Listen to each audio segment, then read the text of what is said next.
관심 있는 분들은 주보를 보시면 알겠지만 저는 지금 아프리카에 있는 잠비아로 선교사로 파송을 받으려고 준비 중에 있습니다. 그래서 오늘은 말씀 중에 선교에 관한 말씀을 나누기를 원합니다. 마태복음 9장에 보면 우리가 잘 알고 있는 예수님의 3대 사역에 대해서 말씀을 나누고 있습니다. 예수께서 모든 도시와 마을에 두루 다니사 그들의 회당에서 가르치시며 천국 복음을 전파하시며 모든 병과 모든 약한 것을 고치시니라. 아멘. 우리가 많이 익히 알고 있는 것처럼 예수님은 어쩌면 이 땅에 선교사로 파송이 되셔서 가장 핵심적인 세 가지의 사역을 했는데 뭐냐면 가르치고 티칭하시고 또한 천국 복음을 프리칭 전파하시고 모든 병과 모든 약한 것을 고치는 힐링의 사역들을 감당하셨습니다. 그런데 우리가 보통 35절까지 읽으면 그렇지만 36절에는 또 이렇게 나와 있습니다. 무리를 보시고 예수님께서 무리를 보시고 불쌍히 여기시니 이는 그들이 목자 없는 양과 같이 고생하며 기진함이라. 즉 예수님은 이 땅 가운데 가르치고 천국 복음을 전파하고 힐링하는 그 마음을 가지고 많은 백성들을 바라볼 때 그 마음 가운데 긍휼함을 가지고 있었다는 겁니다. 우리가 선교를 생각할 때도 동일합니다.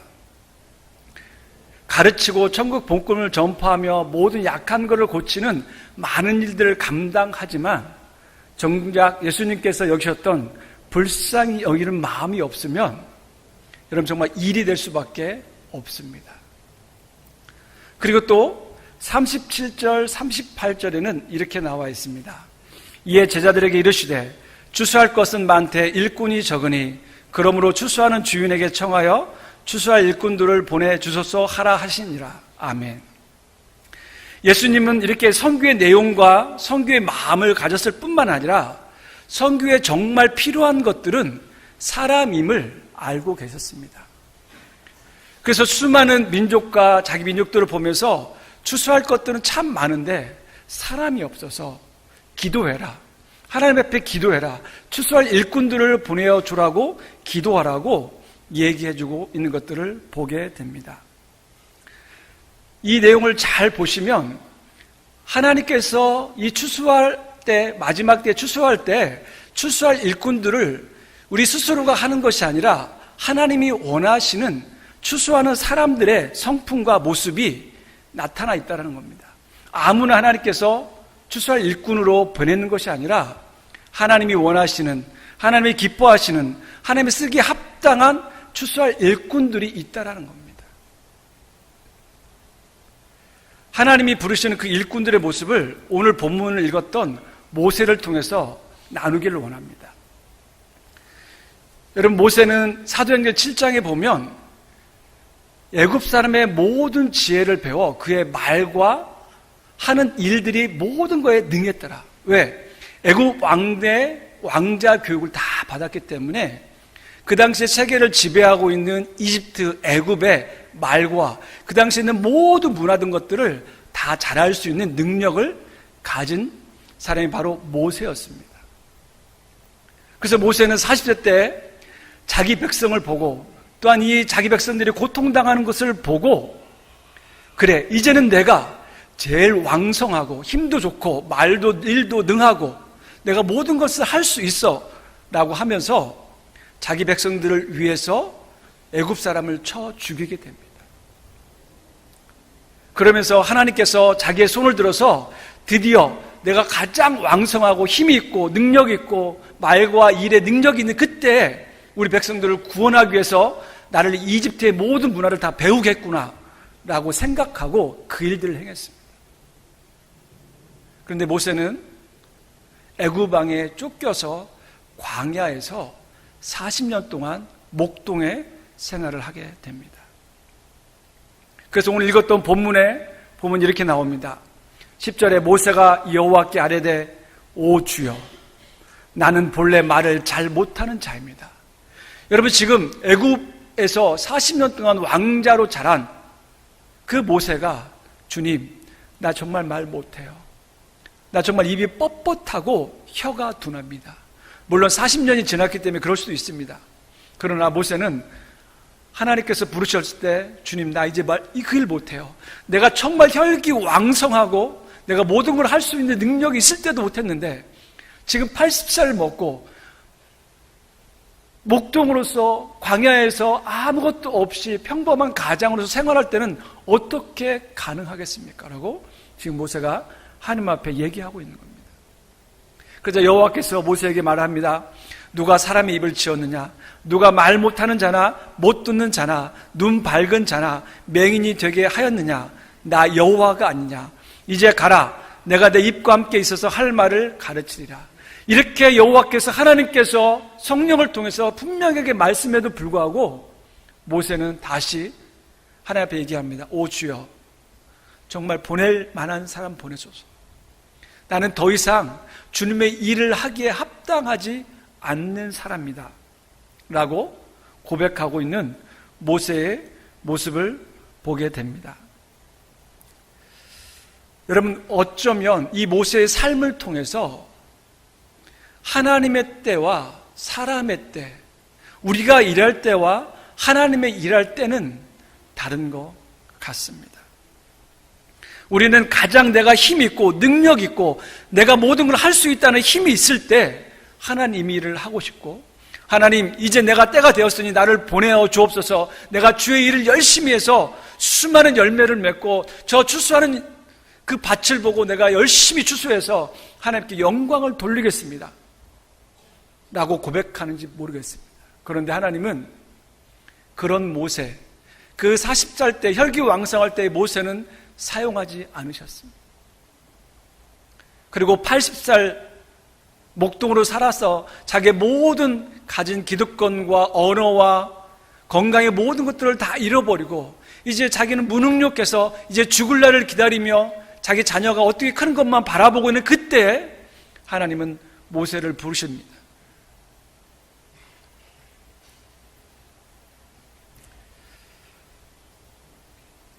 많은 사람들이 저에게 묻습니다.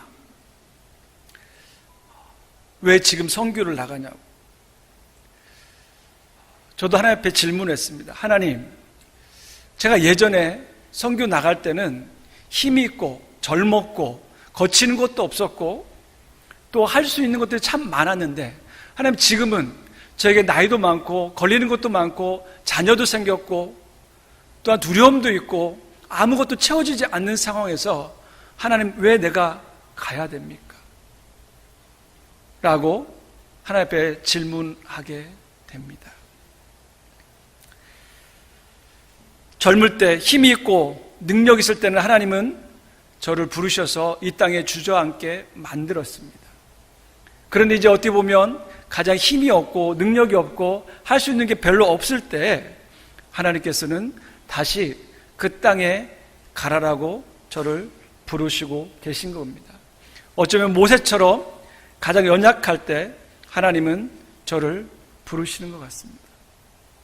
그래서 이렇게 모세를 부르시고 하나님은 예수님께서 행했던 거하고 이제 반대로 행하시고 계신 것들을 보게 됩니다. 우리가 아까 35절에서 38절까지 예수님의 사역을 읽었지만 이제 내가 보낼 만한 자를 보내소서라 해서 하나님의 추수할 일꾼들이 되었을 때 이제 저는 아프리카로 선교로 나갈 때 이런 마음을 갖고 나가고 있습니다. 예수님이 무리를 보시고 불쌍히 여겼던 것처럼 내 마음 가운데 그 땅을 향한 불쌍한 마음들이 여기는 것들을 보게 됩니다. 또한 예수님이 이 땅에 와서 하늘나라 내려와서 선교를 했던 방식, 그 내용을 가지고 저도 그 땅에 다시 가기를 원합니다. 그래서 가르치고 전파하며 약한 것을 고치는 사역들을 감당하러 아프리카에 가려고 하고 있습니다. 여러분, 아프리카는 여러분들이 알고 있는 것처럼 참 흑인들의 땅이고 어두운 땅입니다. 그런데 오늘 본문의 말씀처럼 추수할 것이 참 많은 땅입니다. 그런데 일꾼들이 참 적은 땅입니다. 제가 아프리카를 잠시 소개하기를 원합니다. 여러분, 많은 사람들이 아프리카 얘기하면 단순하게 아프리카 흑인들, 더운 나라, 못 먹는 나라, 불쌍하고 가난하고 아무런 인프라도 없는 그런 땅으로 알고 있습니다. 근데 여러분, 아프리카는 장작 54개국이라고 하는 어마어마한 나라가 있습니다. 또 인구만도 12억, 여러분 통계로 12억이지 실제로는 통계에 잡히지 않은 인원들이 더 많습니다. 시골은 거의 통계를 할 수 없을 정도의 그런 지역입니다. 그리고 북쪽으로는 거의 유럽에 가깝고, 또 남쪽 사우스 아프리카 쪽에는 여러분 겨울도 있습니다. 또 중간쯤에는 사막도 있습니다. 그래서 모든 지역마다, 나라마다 풍경과 문화와 환경과 인종과 언어가 다양한 곳이 바로 여러분 아프리카입니다.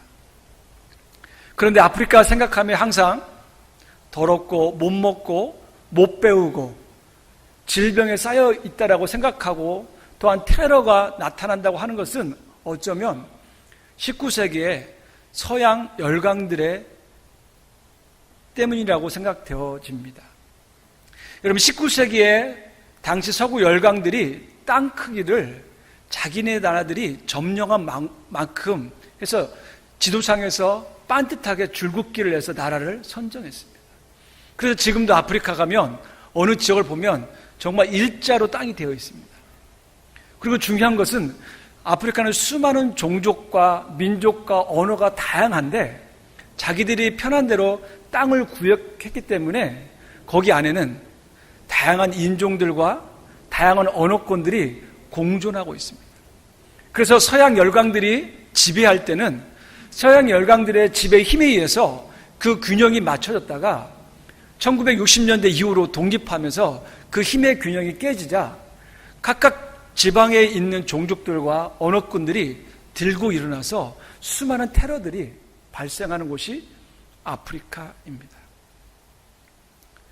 그래서 서로 원수인 여러 민족이 한 국가에 존재하거나 같은 민족이 나누기도 했고, 또한 종교와 인종 분쟁의 씨앗들이 수많은 것들이 19세기 열강에 의해서 아프리카의 흔적으로 남은 곳이 바로 아프리카입니다. 또한 자연적으로는 지구온난화 현상으로 여러분 가뭄이 심화됐고, 또한 농사와 목축도 할 수 없고, 또한 물이 너무 부족한 곳이 바로 아프리카입니다. 또한 여러분도 알고 있는 것처럼 에이즈, 말라리아, 풍토병, 황열병들이 정말 많이 있습니다. 그래서 많은 사람들이 황열병과 말라리아와 에이즈 합병적으로 죽고, 또 자녀들이 수직 감염을 통해서 에이즈 분포가 최소한 20, 30%가 나라마다 다 갖고 있는 곳이 바로 아프리카 땅입니다. 또 여러분들이 아마 이 얘기를 들으면 깜짝 놀라실 것 같은데, 여러분 아프리카에 그리스도인 인구가 얼마쯤 된다고 생각하십니까?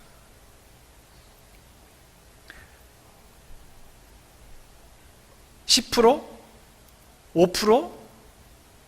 여러분 아프리카의 북쪽 모슬렘 말고 중남부 아프리카는 우리나라보다 기독교 인구가 많습니다. 거의 다 50%가 넘습니다. 여러분 보십시오. 여러분 볼 때 왼쪽의 그림을 보시면 초록색 이쪽으로가 이제 북아프리카 쪽이 다 모슬렘이고, 그 모슬렘 밑에는 전부 다 크리스찬리티, 기독교 문화입니다.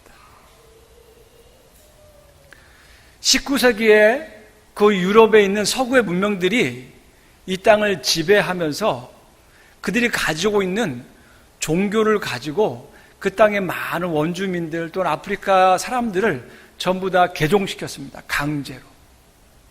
그리고 그들에게 어떤 의식을 심게 만들었냐면 즉 가나안 족속, 너희들은 종이야, 너희들은 섬겨야 돼. 그래서 실제로 아프리카의 시골에 가면 지금도 손님이 오게 되면 집에 있는 딸이나 그 맏마들, 그러니까 그 부인이 무릎을 꿇고 시중을 둡니다.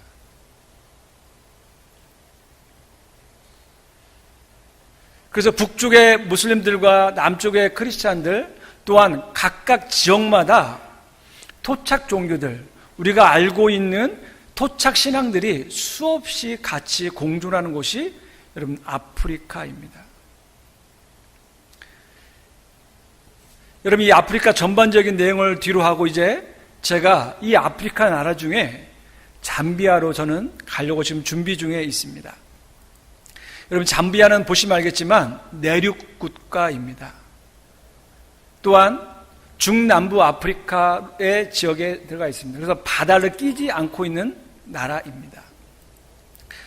수도는 루사카이고 인구는 작년 말 한 1600만 명 정도 되고 면적은 한반도의 3.4배, 즉 한 7배 정도 됩니다. 민족은 전부 다 아프리카 계통이고 종교는 여러분 기독교가 50% 이상입니다. 자, 이때 한번 그 기독교에 대해서 설명을 할 겁니다. 언어는 영국 사람들이 지배를 했기 때문에 영어를 씁니다. 물론 영어 말고도 자기 나라 말이 상당히 많습니다. 민족도 한 70개가 넘고 언어도 몇 수십 개가 됩니다. 그렇지만 영국 사람이 지배를 통해서 영어가 공용어로 사용되고 있습니다. 독립은 1964년에 영국에서 독립했습니다. 또한 잠비아는 내륙 국가라서 주위에 아프리카 8개의 나라가 둘러싸여 있는 아주 전략적인 요충지가 바로 잠비아입니다. 또한 잠비아는 인구 성장률이 2008년에 1.6, 그 다음에 인구는 출산율이 40명, 사망률이 21명, 유아 사망률이 100명입니다. 1000명당 100명이니까 10분의 1 정도 엄청나게 많이 죽습니다.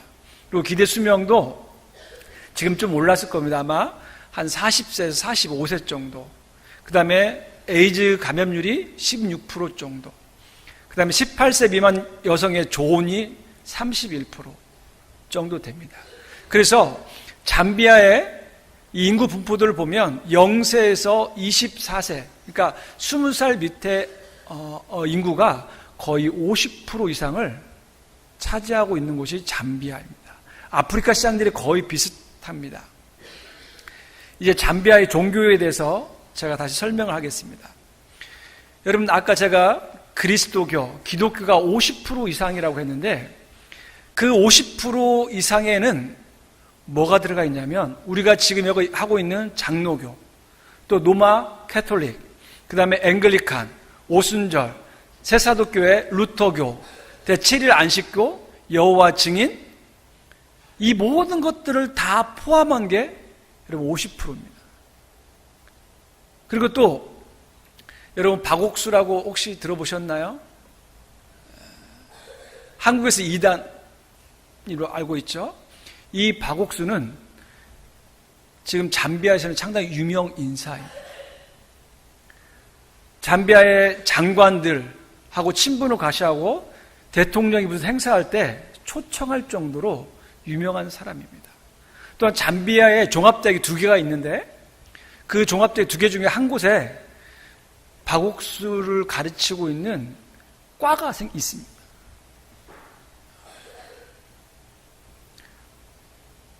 대표적인 것 또 한 가지가 통일교.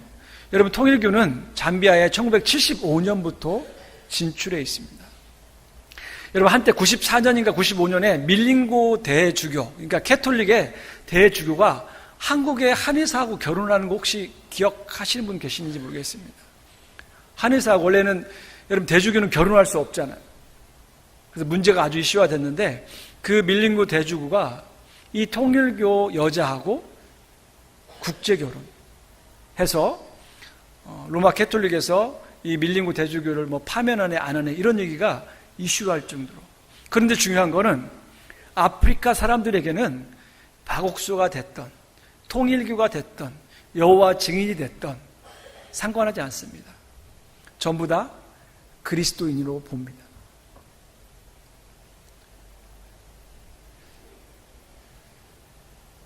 그래서 여러분 아프리카 땅이 여러분 그래서 선교가 필요한 곳입니다. 또 아프리카 땅은 지금 계속 북쪽과 해변가 쪽에서 무슬림들이 계속 진출하고 있는 곳이 바로 아프리카 땅입니다. 여러분 이 그림을 다시 한번 보시면 알겠지만 이 녹색 북쪽과 오른쪽에 지금 해변가 쪽으로 녹색이 들어와 있는 게 뭐냐면 이게 바로 이슬람들인데 이슬람들이 계속 북쪽에서 해변가 쪽에서 계속 밀고 들어오고 있습니다. 물론 잠비아도 지금 무슬림들이 상당히 많이 20-30% 지금 증가되고 있습니다. 또 무슬림들은 들어올 때 그냥 단순하게 사람만 들어오는 게 아니라 기업처럼 들어옵니다. 그래서 거기에 병원을 세우고 학교를 세우고 그런 모든 문화시설과 같이 들어오기 때문에 엄청난 파워를 그 나라에서 갖고 있습니다. 그래서 여러분 제가 이런 아프리카의 잠비아의 상황을 통해서 제가 하려고 하는 사역도를 소개하기를 원합니다. 여러분 3가지 사역입니다. 먼저는 사람 사역입니다. 신학교를 통해서 교회와 목회자를 배출하려고 합니다. 또한 마을 지도자를 초청해서 지금 우리 교회에서 하고 있는 농업과 기술 교육을 통해서 경제 공동체를 만드는 사역입니다. 여러분 아프리카는 지도자들이 문제가 많습니다. 부정부패가 참 많습니다. 또 지금 이단들도 전부 다 기독교로 여겨서 또한 배운 사람이 별로 없기 때문에 그 사람들에게 바른 예수 그리스도, 바른 성경의 진리들을 가르치는 게 참 중요합니다. 또 한 가지는 그들이 아무리 좋은 종교를 가지고 아무리 좋은 것들을 가르쳐도 배가 고프면 정말 먹을 것을 많이 주는 곳으로 다 가게 되어 있습니다. 그래서 많은 목회자들이 무슬림들이 정말 훌륭한 것들을 만들어 놓으면 그쪽으로 다 넘어갑니다. 그래서 여러분 중심 사역으로 신학교를 통해서 사람들을 키워내고 또한 자립공동체, 농업과 기술교육을 통해서 그들을 자립시키는 것이 저의 중심 사역입니다. 또한 이것들을 단순히 잠비아뿐 아니라 제가 얘기했지만 8개 나라가 지금 접경되어 있다고 했는데 그 8개 나라들을 같이 네트워크를 형성해서 아프리카 사람들을 영적으로 육적으로 무장시키는 일들을 감당하려고 하고 있습니다. 여러분 제가 예전에 있었던 그 지역을 지금 위성사진으로 찍었던 사진을 제가 지금 보여주고 있습니다. 노란색으로 지금 되어 있는 곳이 예전에 제가 있었던 그 신학교입니다. 그래서 지금 운동장도 있고 또 그 건물 몇 개의 빨간색 건물들이 바로 교실이었습니다. 그리고 밑에 주황색으로 동그란 한 데는 한 3분의 2 정도의 땅이 지금 개발되지 않고 있습니다. 여러분 아프리카 땅이 참 척박한 거 맞습니다. 그런데 여러분 아프리카 땅은 거의 농사를 져보지 않은 땅입니다. 그래서 사막화가 되지 않는 땅은 물만 주면 거의 모든 식물들이 너무 잘 자랍니다. 그래서 보통 아프리카는 우물을 파서 그 물을 받아다가 농사를 짓습니다. 그래서 지금 이 땅 가운데 그런 일을 감당하려고 하고 있습니다. 제가 2007년에 갔던 사진들 몇 장을 보여드리겠습니다. 요게 바로 아프리카 하늘과 그 신학교 전경이었고, 제가 그때는 이제 평신도로서 컴퓨터 교육을 했기 때문에 컴퓨터 가르치는 사역, 그 다음에 이제 여기 여러분 졸업생들이 참 깔끔하죠? 여러분 아프리카 사람들이 참 더럽다고 생각하는데 우리보다 더 깨끗합니다. 여러분 이들은 수업 받을 때도 양복을 입고 수업을 받습니다. 영국 사람들의 영향을 받아서. 물론 냄새가 많이 나긴 하지만 이럴 정도로 이 사람들은 정말 그 예의와 격식을 갖추는 사람들입니다. 수업하는 모습이고 또 가운데 모습은 시골에 가면 우리 옛날에 그 집으로 만드는 집처럼 이런 곳에서 예배 드리는 곳이 바로 잠비아 땅입니다. 이 잠비아 땅 가운데 그래서 저는 신학교 사역과 또한 농업과 기술 교육을 통해서 그런 사역을 감당하기를 원하고 있습니다. 너무 자꾸 사역 얘기만 해서 아프리카 땅을 싫어할지도 모르겠습니다. 그래서 제가 마지막으로 사진 한 장을, 멋있는 사진을 한번 보여드리겠습니다. 여기는 여러분 빅토리아 폭포라는 곳입니다. 여러분 이게 다리입니다. 여러분 이게 세계 3대 폭포 중에 하나입니다. 이 사진은 제가 직접 헬기 타고 찍은 사진입니다. 여러분 가면 정말 어마어마합니다. 사진으로 다 담을 수 없어서 이렇게 해놓은 겁니다. 그래서 여러분 잠비아 같은 경우는 잠베지 강인데 이 잠베지 강에 물이 풍부하여서 농사 짓기에 참 좋은 땅입니다. 그러나 그런 기술과 또한 그런 자본이 없기 때문에 항상 가난하게 사는 곳이 아프리카 땅입니다. 또한 아프리카 땅에 제가 친한 그 CEO라고 하는 토마스라는 친구가 저한테 해준 얘기를 들려주길 원합니다. 어떤 얘기를 저한테 들려주냐면 그 토마스라는 친구가 이렇게 얘기했습니다. 자기는 NGO 또한 선교사들 다 나갔으면 좋겠다. 제가 충격을 받았습니다. 왜 그러냐? 그랬더니 토마스가 저한테 이렇게 얘기합니다. 자기네 땅은 외국 선교사들 또한 외국 자본이 없을 때도 먹고 살았다는 겁니다. 힘들었지만 먹고 살았다는 겁니다. 자기 스스로 땅을 해먹든지 농사를 지든지 또한 가족을 통해서 부양을 받든지 살았다는 겁니다. 그리고 무엇인가를 열심히 노력해서 뭔가를 이뤄낼 수 있는 꿈도 있었고 비전도 있었다는 겁니다. 그런데 NGO가 들어오고 선교사가 들어오면서 자기의 모습을 거지처럼 못 먹는 모습처럼 더러운 모습으로 옷도 안 입는 모습으로 있었더니 자기가 한 달 동안 열심히 일해도 100불, 200불 버는데 그런 모습이 있었더니 선교사들이 몇십만, 몇백만 불을 그냥 공짜로 주더라는 거예요. 그러니까 일을 안 한다는 겁니다. 그래서 자기는 선교사들 나갔으면 좋겠다. NGO 다 나갔으면 좋겠다. 이런 얘기를 하는 그런 친구도 제가 경험을 해봤습니다. 여러분, 그래서 아프리카 땅은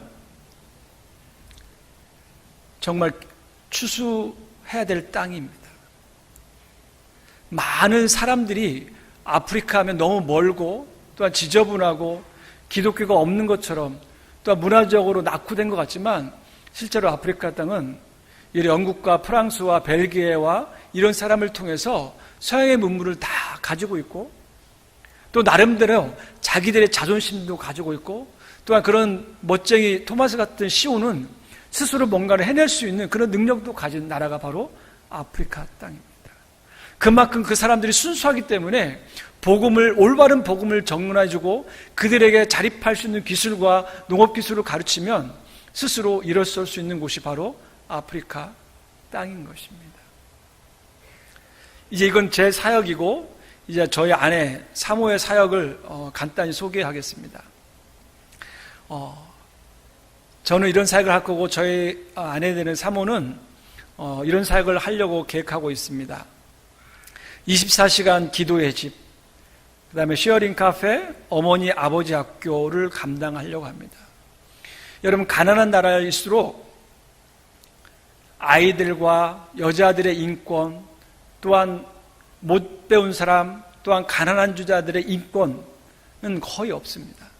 그래서 그런 자들과 같이 기도하며 그들과 음식을 나누며 그들에게 어머니 아버지 학교를 통해서 그들의 영육을 회복시켜주는 일을 사모는 감당하려고 계획하고 있습니다.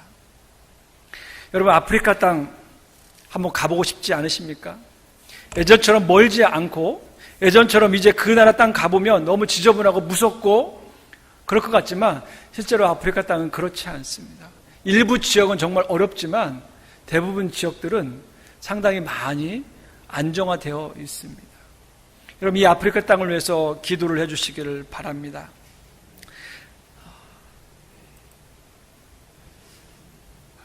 저는 그래서 이런 꿈을 꿉니다. 특별히 잠비아가 아프리카 예루살렘 되게 해줬어서 8개 나라가 다 접경되어 있는 그 모든 땅에 영향력을 끼칠 수 있는 그런 나라가 되게 하여 주옵소서.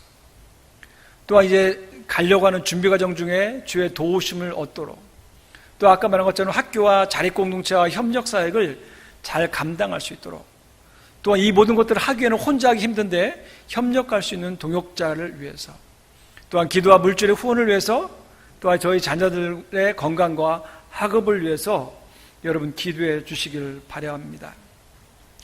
여러분, 하나님은 말씀하십니다. 아프리카 땅을 향해서, 저를 향해서 우리 모두에게 말하십니다. 밭이 휘어져 추수할 곡식이 많은 것을 보아라. 저들의 마음에 깨끗하고 순수한 것들을 보아라. 저 땅이 지금 뿌리면, 전하면, 가면 얻어지는 그 수확들을 보아라. 추수할 일꾼되어 그 땅에 가지 않겠느냐? 주님은 우리에게 묻고 계십니다. 저에게 묻고 계십니다. 그래서 예전에 제가 힘있고 젊고 모든 걸 할 수 있다라고 할 때는 내 뜻대로 참 되지 않았습니다. 그런데 지금 어찌 보면 가장 어려운 상황, 또 가장 열악한 상황 속에 하나님은 저를 부르십니다. 지금도 하나님, 내가 지금 가야 되나요? 하나님, 지금 내가 보낼 만한, 그 땅에 파송받을 만한 사람인가요? 라고 끊임없이 질문합니다. 그러나 하나님은, 쓰시는 사람은 능력 있고 힘 있는 자가 아니라 이제는 하나님밖에 없습니다. 하나님 의지하고 갑니다. 하나님 없이는 그 일도 감당할 수 없고 출발할 수도 없습니다라고 고백하는 저와 저희 가정을 통해서 그 일을 하기를 원하시고 계십니다. 여러분, 그 일에 우리 아름다운 교회와 우리 성도들이 같이 가기를 원합니다. 여러분, 아프리카 땅이, 잠비아 땅이 특별히 정말 아프리카의 예루살렘이 되도록 여러분 많이 기도해 주시기를 이 시간 간절히 바랍니다. 이 시간 제가 기도하겠습니다. 하나님, 모세를 가장 힘있고 왕성한 40대에 부른 게 아니라 아무것도 할 수 없을 때 그 80대에 부른 것처럼 하나님, 이 종을 또한 가장 연약할 때 부르셨습니다. 저는 할 수 없지만 하나님은 할 수 있습니다. 그 아프리카 땅, 척박한 땅, 아버지여, 열강에 의해서 빼앗겨진 그 마음, 빼앗겨진 그 땅, 곡식들, 그 마음들을 이제 품으러 갑니다. 하나님 함께하여 주시고 특별히 우리 아름다운 교회가 그 길에 같이 갈 수 있도록 은혜를 더하여 주시옵소서. 예수님의 이름으로 기도드립니다.